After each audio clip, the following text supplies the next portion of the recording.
Breaking news, hindi na tinantanan ng Israel ang Houthis ng Yemen sapagat nagsagawa na naman ito ng pinakabagong pag-atake at ito ay isinagawa kahapon lamang mga kaibigan, May 11, 2025.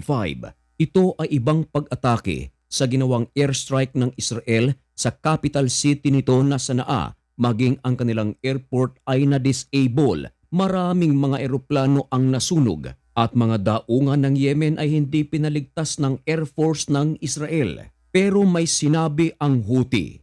At ano ito? Yan ang ating pag-uusapan sa videong ito. Pero bago ang lahat ay huwag kalimutang mag-subscribe. Samahan na rin ng masayang like.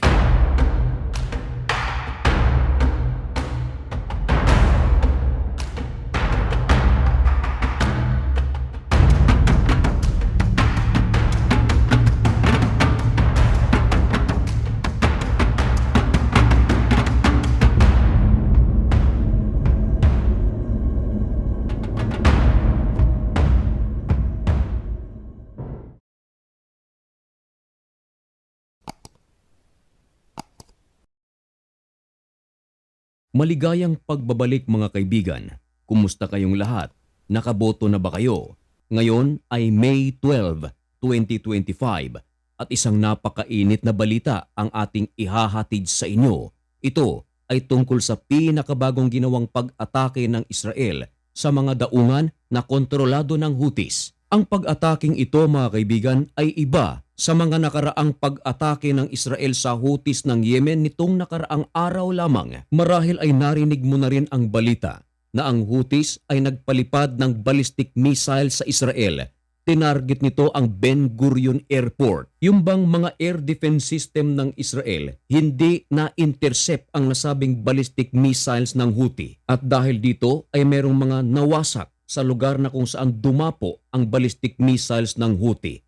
Pansamantalang na-disable ang flight ng Ben Gurion Airport pero kalaunan ay bumalik din sa normal. Dahil dito, nagsagawa ng paghiganti ang Israel. 2 araw na inatake ng Israel ang Houthis ng Yemen.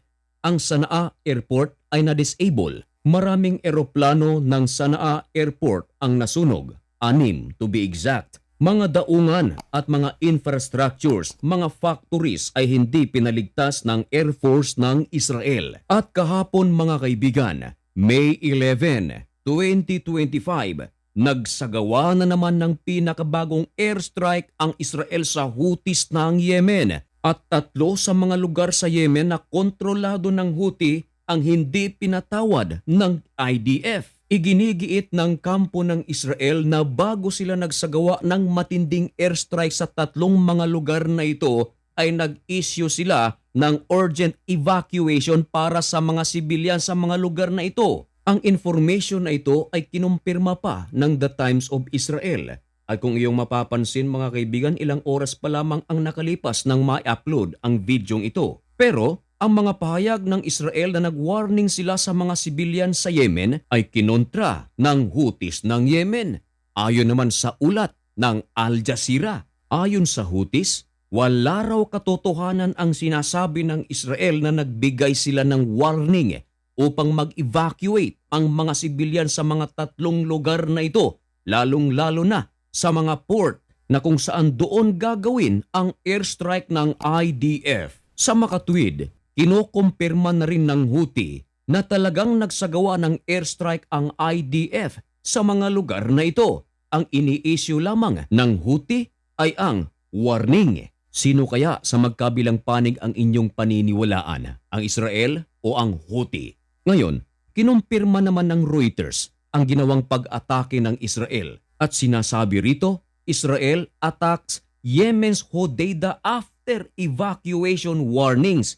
Houthis say. Sa report ng Reuters, inamin ng Houthi na merong warning ang Israel. Sa report naman ng Al Jazeera, wala raw warning. Sinabi rin daw ito ng Houthis. Nako, matinding labanan ito tungkol sa katotohanan sa mga pagbabalita. Pero ayon mismo sa Israel mga kaibigan, urgent warning ang kanilang ginawa sa mga sibilyan sa Yemen upang sila ay makapag-evacuate agad sabagat tatlong lugar sa Yemen na kontrolado ng Houthi, lalong-lalo na sa mga daungan in the western part of Yemen ang target ngayon ng IDF. Matapos lamang ang ilang oras, napakalakas na mga pagsabog ang narinig sa nasabing mga lugar.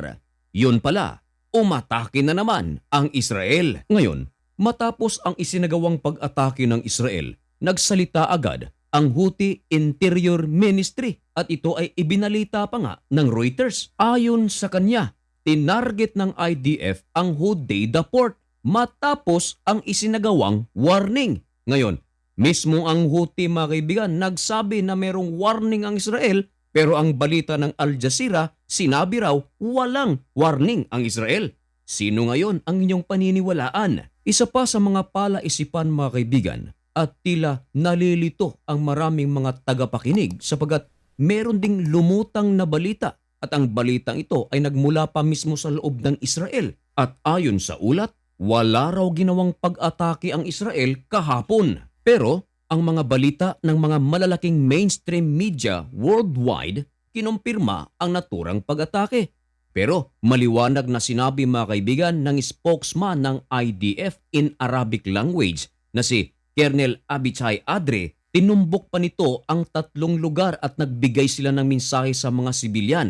Ito ay ang lugar ng Ras Isa, Hodeidah at ang Salif. Ayon sa kanya, ang mensahe ng IDF para sa mga sibilyan dito ay umiwas na sa mga daungan na ito sapagat yan ang kanilang target. Ayon kay Abichai, mga daungan daw sa Yemen ang kanilang target na wasakin ngayon upang ang supporter ng Houthi na Iran ay hindi na makapag-supply ng mga armas dahil ang mga daungan sa Yemen ay ang number 1 na paraan ng Iran upang makapag-supply sa Houthis. Kinumpirma ng Defense Minister ng Israel na si Israel Katz na ang Houthis ay nagpapatuloy pa rin na umatake sa Israel gamit mga kaibigan ang mga missiles na nagmula sa Iran. At nangako rin si Israel Katz na hindi rin sila titigil sa kanilang pagresponde sa mga pag-ataking ginagawa ng Houthi. Ayon kay Israel Katz, ang IDF at ang kanilang mga interceptors mga kaibigan ay nakaalerto 24 oras sapagkat alam nila na ang Houthis every now and then maaaring umatake sa kanilang lugar.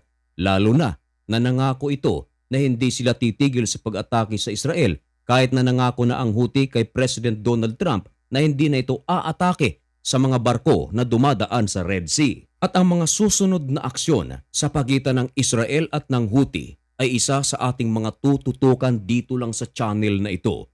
Kaya kung nais mong maging updated at kung sakaling bago ka lang sa channel na ito at kung gusto mo ang ganitong mga content, baka lang naman mga kaibigan na pwedeng makahingi ng kaunting pabor. I-subscribe mo na ang napakaliit na channel na ito. Sa aking lahat ng mga kababayan, Luzon, Visayas at Mindanao, sa Israel, sa Jordan, UAE, Saudi Arabia, Bahrain, sa Europe, sa Estados Unidos, Africa, mag-ingat po kayo. May God bless you and thank you so much for watching. Goodbye!